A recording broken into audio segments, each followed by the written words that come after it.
Baik, kembali lagi di berita terkini.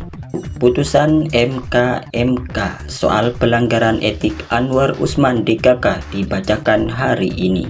Jakarta, CNN Indonesia. Majelis Kehormatan Mahkamah Konstitusi (MK) akan mengumumkan hasil pemeriksaan 9 hakim MK terkait dugaan pelanggaran etik di balik putusan tentang syarat usia Capres-Cawapres Selasa 07.11. Demi keadilan harus pasti dan mesti cepat sebelum tanggal 8. Artinya tanggal 7 sudah ada keputusan, kata Ketua MK Jimli As-Siddiqi setelah menghadiri Silatnas ICMI di Makassar, Sabtu 4 November. Adapun pemeriksaan telah dilakukan secara maraton sejak Selasa 31 Oktober.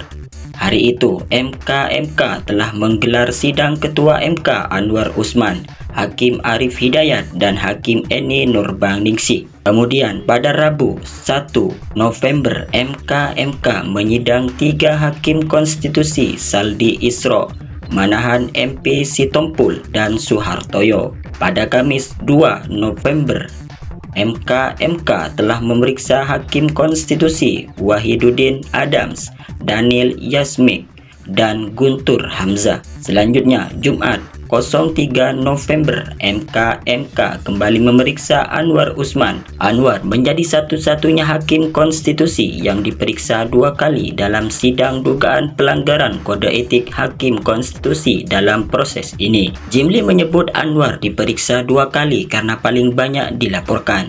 Dari 21 laporan yang diterima MK, Anwar menjadi hakim konstitusi dengan jumlah pelaporan paling banyak. Pak Ketua kita undang lagi.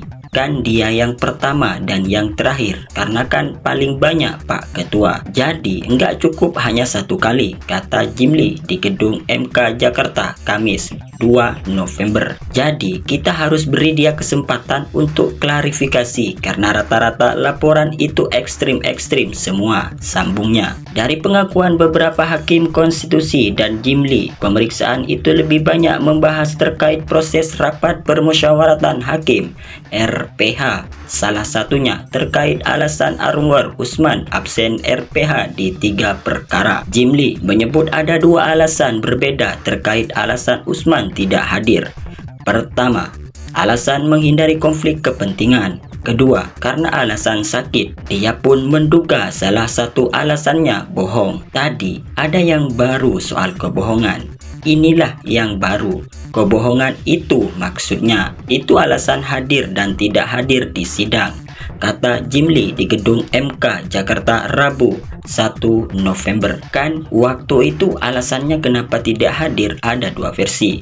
Ada bilang karena menyadari ada konflik kepentingan, tapi ada alasan yang kedua karena sakit imbuhnya. Namun Anwar membantah telah mengeluarkan alasan berbohong untuk tidak hadir dalam RPH 3 perkara terkait syarat batas minimal usia Capres-Cawapres. Usman berani bersumpah jika saat itu dirinya berhalangan hadir karena sedang sakit. Hal itu dia sampaikan setelah diperiksa kedua kalinya oleh MK terkait dugaan pelanggaran kode etik hakim di gedung MK Jakarta Jumat 3 November. Saya bersumpah, demi Allah, saya sumpah lagi, saya memang sakit, kata Usman. Bocoran hasil putusan. Jimli mengaku tak kesulitan untuk mengumpulkan bukti atas dugaan pelanggaran kode etik hakim konstitusi dari sejumlah laporan yang sudah masuk ke pihaknya. Dia menyebut MK sudah mengantongi bukti lengkap. Semua bukti-bukti sudah lengkap, baik keterangan ahli, saksi. Sebenarnya kalau ahli, para pelapornya ahli semua.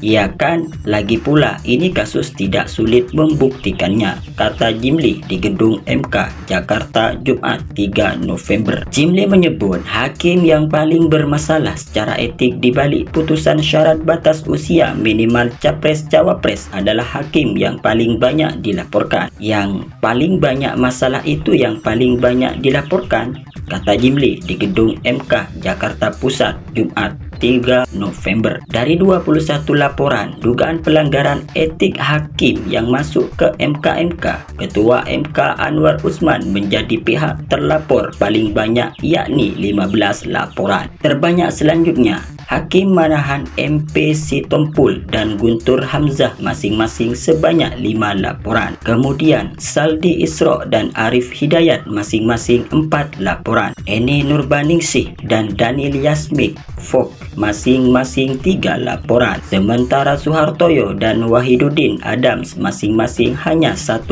laporan. Galeri Dunia melaporkan. Terima kasih.